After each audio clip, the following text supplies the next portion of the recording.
So let's move on to our next speaker, who is Muzaffar Ansari from Chanderi. Right? And he will be, as I had introduced, he will be talking about his.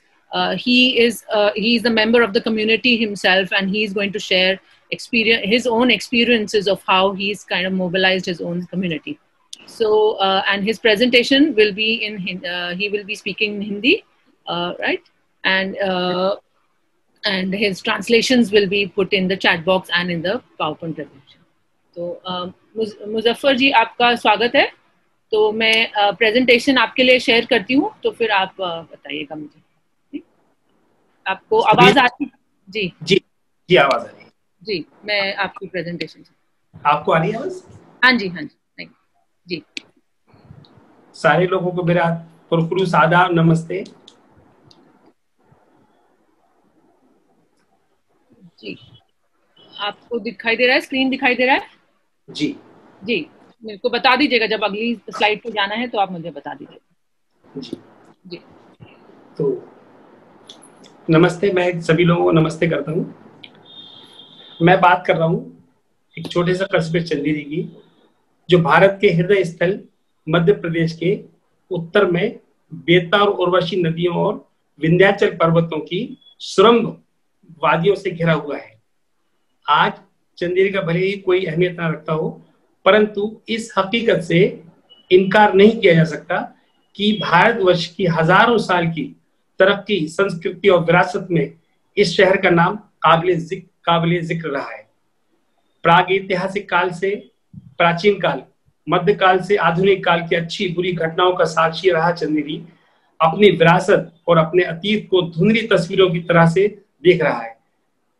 यहाँ आज भी वो धरोहरें विद्यमान हैं जो वक्त के थप्पड़ों की मार झेलते हुए हम तक बचते बचाते पहुंची हैं.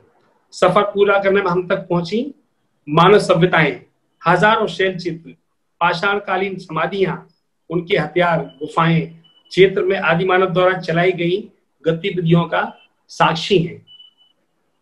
ईसा पूर्व की शताब्दियों से ऐतिहासिक काल में प्रवेश करते करते ही यह क्षेत्र मौर्य, सातवाहनाज, गुप्ता राजवंशों के अधीन रहा. गुप्त काल के 5वीं सदी से इस क्षेत्र में विरासत का मिलना प्रारंभ हो जाता है. गुप्त काल के निर्माण देवगढ़ के दशावतार मंदिर हो, बहती का मठ हो या चार दीवारी समय के काल चक्र से बचते बचाते आज भी विद्यमान है. यहाँ मानव निर्मित इस सबसे पुरानी विरासत मानी जाती है.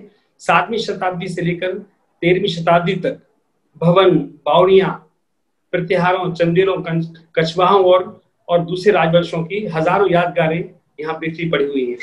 ऊंचे ऊंचे मंदिर, मंडप, गुफाएं, जलाशय आदि चारों तरफ खूब तरह से देखे जा सकते हैं.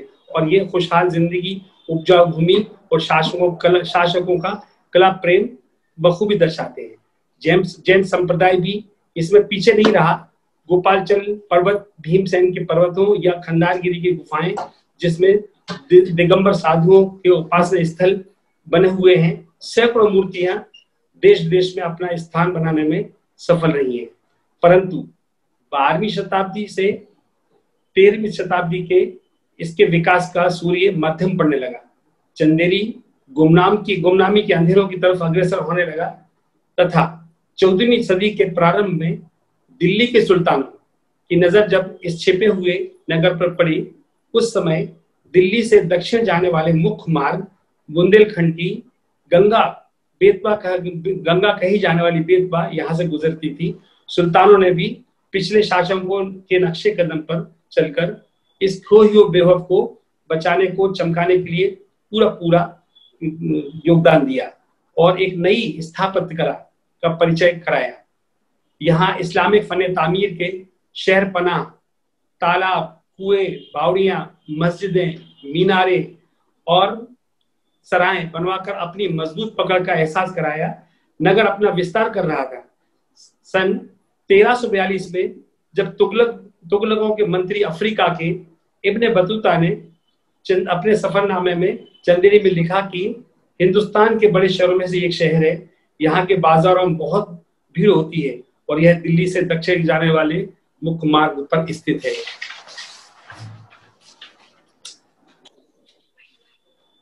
बदलिए, स्लाइड बदलिए।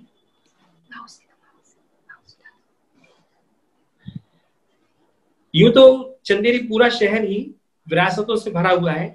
यहाँ न सिर्फ पुरातत्व विभाग ही इसकी देखरेख करता है, बल्कि इसे समाज के लोगों ने, नगर पालिका, हैंडलूम डिपार्टमेंट, राजस्व विभाग आदि इन धरोहरों के संरक्षक हैं। चंदेरी में छोटी बड़ी हेरिटेज इमारतों की संख्या लगभग 600 से भी अधिक है। मगर महल, मंदिर, मस्जिद, दरवाजे, शहरपनाह, बावड़ियां, तालाब, मकबरे, समाधियां, छतरियां और सती स्मारकों से पूरा क्षेत्र भरा हुआ पड़ा है। पर ये विरासतें कहां से आती हैं? विरासत क्या सरकारें देती हैं या हम सरकारों को देते हैं? जो विरासतें समाज और बस्तियों के बीच में आज हमको मिली, उसको समाज ने ही तो दिया है।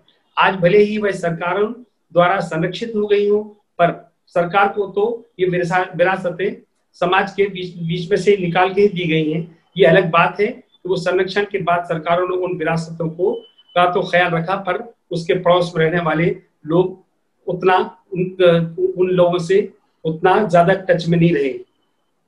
सरकारों को इनसे आमदनियां भी हुई और विरासतें ही बचाई।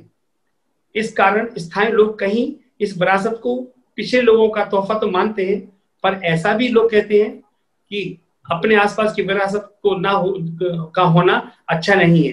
ये एक बड़ा चैलेंज और अन्य लोगों को समझाना और उस धरोहरों के प्रति लगाव पैदा करना एक बड़ा चैलेंज था। इमारतों का संरक्षण, बदलिए,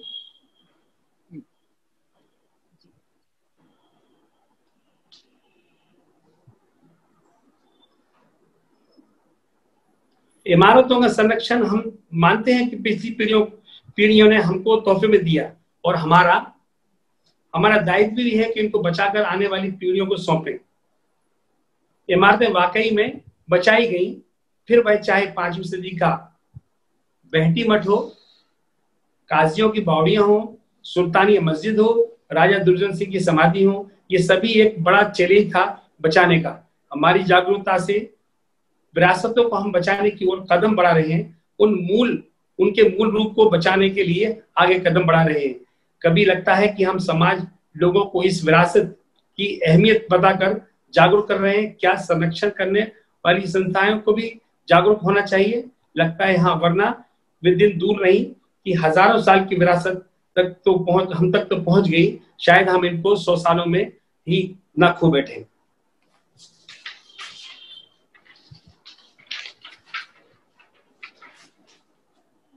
एक दूसरा चंदेरी की एक बड़ी प्राचीन विरासत जो 14वीं सदी में सुल्तानों के द्वारा यहाँ पर प्रारंभ की गई, जिसे हम चंदेरी वस्त्र उद्योग कहते हैं।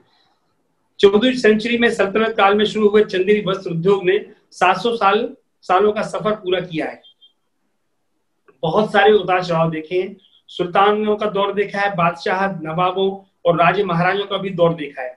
आज का आधुनिक युग भी हर राजघराने का अपना पैटर्न, रंग और पहनावे, कभी सोने चांदी के तारों से डिजाइन, तो कभी कॉटन सिल्क, तो कभी कॉटन बाई कॉटन की यहाँ वस्त्रों में विशेषता दिखाई देती थी।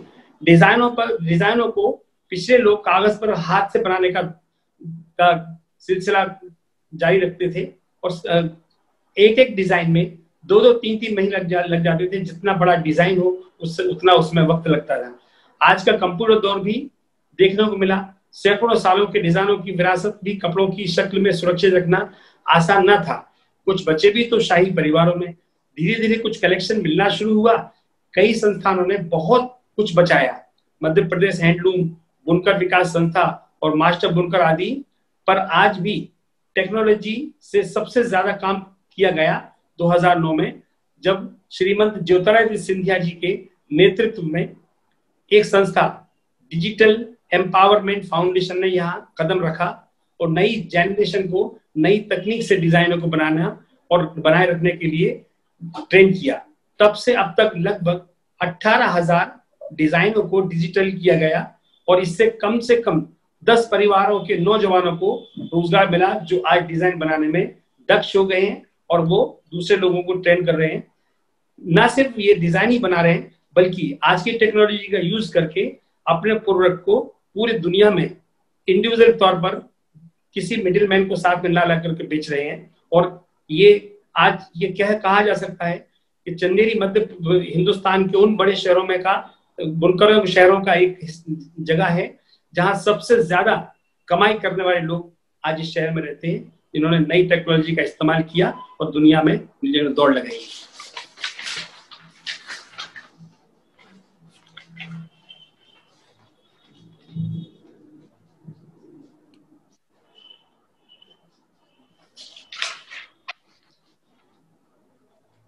स्थापत्य कला चंदेरी की निकटवर्ती जैसे थूबोन, कदवाहा, इंदौर, महुआ, तेरही और देवगढ़ में प्रत्याहारों, कच्छप घाट, परमार और चंदेलकालीन नगर शैली मंदिर विद्यमान, नागर शैली के मंदिर विद्यमान है।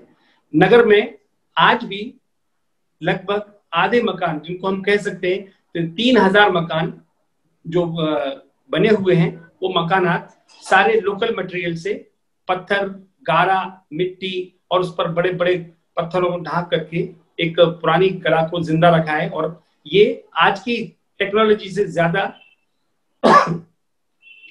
सुखदायी भी हैं और आसानी से बन भी जाते हैं। इस शैली को बचाने के लिए हमने बहुत सारे यहाँ पर लोगों की वर्कशॉप की और लोगों को समझाया कि देखिए किस तरह के मकान हम बना सकते हैं और ये आसानी से यहीं के मटेरियल से बन जाते हैं।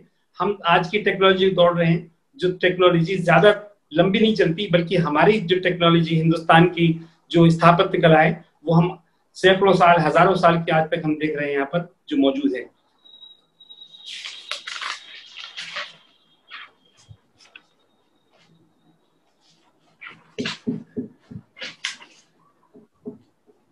चंदेरी में यूं तो पुरानी ऐतिहासिक किताबों में या पुराने लेखकों ने लिखा है कि करीब 12,000 यहाँ पर पत्थर के मकान हुआ करते थे, लेकिन वो कहाँ हैं? बावड़ियां 1200 बताते थे। जब इनको इस पूरे हेरिटेज के ऊपर काम किया गया, गिनना शुरू किया या इसका डॉक्यूमेंटेशन किया, तो पता लगा कि लगभग 190 बावड़ियां आज भी यहाँ पर मौजूद है जिनका संरक्षण जरूरी था। 2001 से लेकर के अब तक में तमाम अलग अलग चाहे वो भारतीय पुरातत्व विभाग हो, मध्य प्रदेश पुरातत्व विभाग हो या इंटेक हो, जिन्होंने जिस अंदाज से चाहा इन बावड़ियों को बचाना, इन बावड़ियों को बचाया। आज इन बावड़ियों के आसपास में लोग इसको अपनी विरासत भी मानते हैं और इसका इस्तेमाल भी करते हैं और इनको साफ करके और इसको समाज के सामने पेश करते हैं। इससे मैंने खुद भी इन तमाम बावड़ियों के बारे में लिख करके और सरकार से इसका संरक्षण के लिए एक गुहार लगाई, तब जाकर इसका संरक्षण भी हुआ और इस बावड़ियों को आज जिंदा किया गया, जो सारे समाज के लिए काम कर रहे हैं, हमारे बीच में विद्यमान है। चंदेरी जिस तरह से हम बताते हैं कि चारों तरफ से घिरा हुआ विंध्याचल पर्वतों का एक पहाड़ी क्षेत्र है, चारों तरफ नदियां हैं। यहाँ पर पैलियोलिथिक समय से लेकर के चालकोलिथिक के बीच तक की हजारों रॉक पेंटिंग्स बनी हुई हैं। इसका संरक्षण, इसका खोज, इसका 20 साल में लगभग 13 साइटों को खोजा, जिसको आज तक लोग नहीं समझते थे कि ये क्या चीजें हैं। इसका संरक्षण और इसको लोगों को बताना कि ये आपकी विरासत है, ये जंगलों में पड़ी हुई विरासत है, ये पिछले लोगों ने हमको दी है और ये हमको क्या सबक देती है, इससे क्या हमको मिलता है। आज इसके लिए इसकी तरफ लोग बढ़ करके जागरूक हो रहे हैं और इस तरफ जाकर घूमते हैं। ये विरासत है कहीं कहीं देखने को मिलती है, सिर्फ वहां उन जगहों पर जहाँ पहाड़ियां हैं, गुफाएं हैं, पानी है और जंगल है।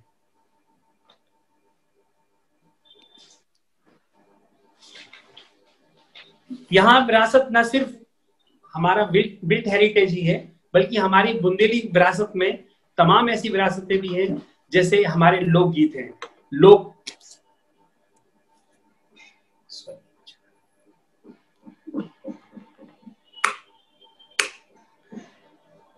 लोकगीत हैं, लोक डांस है, हमारे लोक नृत्य हैं, हमारे है ना बहुत सारे फोक ऐसी चीजें हैं जो लोग वक्तन फवक्तन आकर के शहर में, गांव से आकर के लोगों को दिखाते हैं कि देखिए ये विरासतें हमारी आज भी चंदेरी में और इसके आसपास में मौजूद हैं और इसका संरक्षण जरूरी है।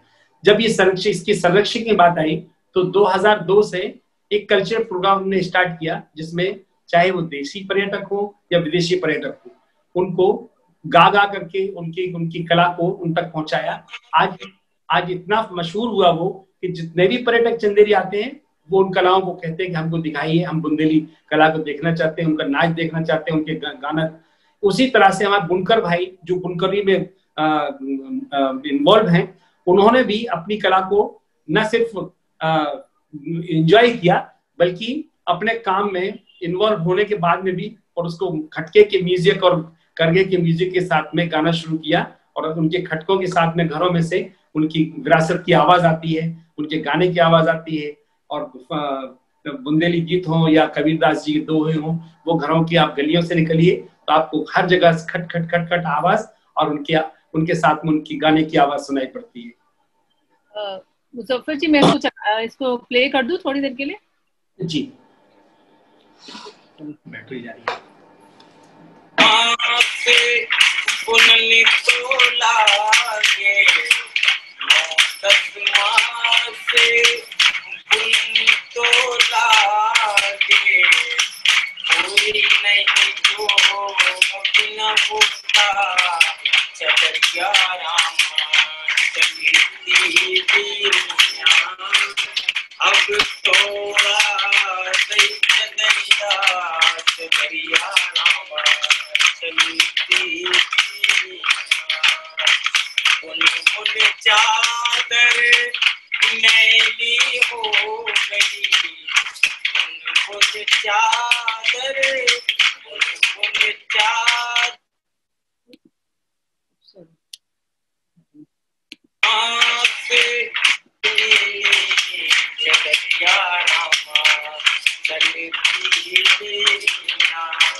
कले भाई, he's got there.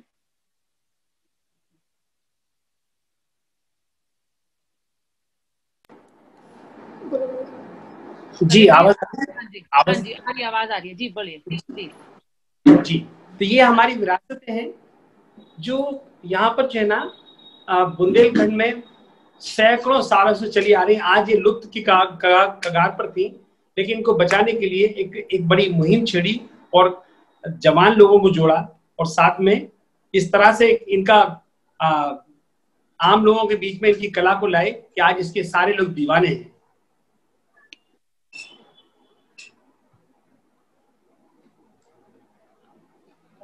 ये एक हमारा हेरिटेज वॉक है, या इसको हम विरासत यात्रा कह सकते हैं। ये भी करीब 20 साल पहले हमने शुरू किया कि आपकी विरासत आपके बीच में जो मौजूद है, उस विरासत को, इस विरासत जो ये एक हेरिटेज वॉक या इसको हम विरासत यात्रा कह सकते हैं, ये हमने शुरू किया। करीब ये भी 15 से 20 साल हुए। इसको स्थानीय लोगों को हमने ये बताने की कोशिश की है इसमें कि आपका हेरिटेज चला गया। नहीं, आपकी आवाज आ रही है, आप बोलते रहिए, आवाज आ रही है आपकी जी। और सारी जी, हमारे पास अब 1-2 मिनट ही बचे हैं आपके टाइम में, थोड़ा जी। ये जो विरासत हमारी यात्रा है, इस यात्रा में हमने न सिर्फ पुरानी इमारतों को दिखाने की कोशिश की है, इसमें हमने लोगों के घर, जिसमें वो अपना आज भी विरासती अंदाज से काम करते हैं, चाहे वो मिट्टी के बर्तन बनाने का हो, लकड़ी के खिलौने बनाने का हो, या फिर वो बुनाई का काम हो, और या फिर हमारे पुराने बाजार हो जहाँ पर लोग इसी जमाने में 700 साल पहले वहां पे घोड़ों से निकलते थे, हाथियों से निकलते थे। तो ये सारी विरासतों को बताने का इस पीछे एक मकसद रहा कि आज की जनरेशन को ये पता होना चाहिए कि आप किन विरासतों के बीच में रहते हो, इससे आपका आपका क्या जुड़ाव है, और इससे जुड़ाव नहीं है तो फिर आप किस चीज से जुड़ाव रखते हैं। जब आपकी विरासत आपके बीच में उसको नहीं जानते, तो आज ये 20 सालों में हजारों लोग इससे जुड़े, और आज यंग जनरेशन ने इसको फॉलो करना शुरू किया। उसी तरह से हमने यहाँ चारों तरफ के जंगलात को भी इस तरह से लोगों को, बच्चों को, स्कूल के बच्चों को ले जाकर के दिखाना शुरू किया है कि देखिए जंगल आपकी जिंदगी में क्या अहमियत रखते हैं, और इसके साथ में हेरिटेज भी है। तो इससे आपकी जिंदगी में इसका क्या अहमियत है और ये आपके लिए क्या आगे दे सकते हैं। तो आज इसमें जागरूक होने के लिए, जब बच्चे जागरूक हुए तो हम समझते हैं परिवार जागरूक हुए, जब परिवार जागरूक हुए तो समाज जागरूक हुआ। और आज हम एक को लेकर चले थे, फिर 10 जुड़े, फिर 20 जुड़े, फिर 50 जुड़े, फिर 100 जुड़े। आज हजारों में ऐसे लोग हैं शहर में जो अपनी विरासत से मोहब्बत करते हैं और इस विरासत को बचाने के लिए सीने पर सीना खड़े होकर के और बात करते हैं कि हमारी विरासत है और हमको इसको बचाना है। तो इस तरह से ये विरासत को बचाने के लिए हमने एक बड़ी मुहिम छेड़ी हुई है। और आज चंदेरी शहर के अंदर लगभग 90 से 100 हेरिटेज बिल्डिंग्स ऐसी हैं जो भारतीय पुरातत्व विभाग और दूसरे डिपार्टमेंट के अंडर कमांड है और जो उनका संरक्षण करते हैं, जिसमें सैकड़ों परिवारों को रोजगार तो मिल ही रहा है। जब संरक्षण होता है तो उसमें काम भी होता है, काम होता है तो परिवारों को पत्थर का काम और दूसरा विरासती जो हमारे मसाले हैं उसको बनाने का काम इनको मिलता है। इसी तरह से जब ये सारा सब कुछ कर लिया तो एक शक्ल दी गई कि क्यों ना चंदेरी के लोगों के बीच में किताब की भी शक्ल आनी चाहिए ताकि लोग इसको पढ़े और समझे अपनी विरासत क्या है। तो 2001 में एक किताब का हमने विमोचन किया और इस किताब को, इसमें सारी चीजें चंदेरी के इन एंड अराउंड जो भी एक्सकर्शन थे वो सारा इसमें डाला। और एक खास बात ये कि जितने लोग भी, जैसे मैं मध्य प्रदेश टूरिज्म के लिए गाइड का काम कर रहा हूँ, तो जितने लोग मेरे को गाइड हायर करते हैं, मैं उनको कैलीग्राफी करके उनको एक सोवेनियर की तरह एक उनका नाम लिख करके उनका कार्ड देता हूँ, जिसमें आपने देखा कि इसमें कई तरह की स्क्रिप्ट लिखी हुई है, चाहे वो ब्राह्मी हो, खरोष्टी हो, नस्ख हो, नस्तारीख हो, देवनागरी हो, गुरमुखी हो, बंगाली हो, इस तरह से। तो लोग चंदेरी को ना भूलें और चंदेरी को हमेशा अपने मस्तिष्क पटल पर याद रखें, इसके लिए ये काम किए हैं और हम धीरे धीरे इसकी तरफ, सक्सेस की तरफ हैं। Thank you so much.